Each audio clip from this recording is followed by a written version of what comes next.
Bowentown. The Bowentown ramp is located 10 minutes south of Waihi Beach, one of the bay's amazing holiday destinations. The 6-degree ramp is run by the Bowentown Boating and Sport Fishing Club. Your maximum time on the jetty should be 10 minutes on a busy day, so make sure you come prepared. The club appreciates a donation for using the ramp and washing station if you are not a member. The 3-lane concrete ramp is in good condition and there are 2 jetties for easier launching.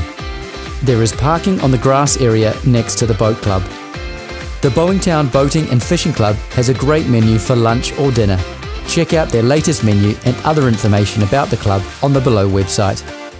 There is a public toilet to use, as well as rubbish bins and a washdown station just next to the ramp. Bowentown also has a bar to cross when heading out fishing.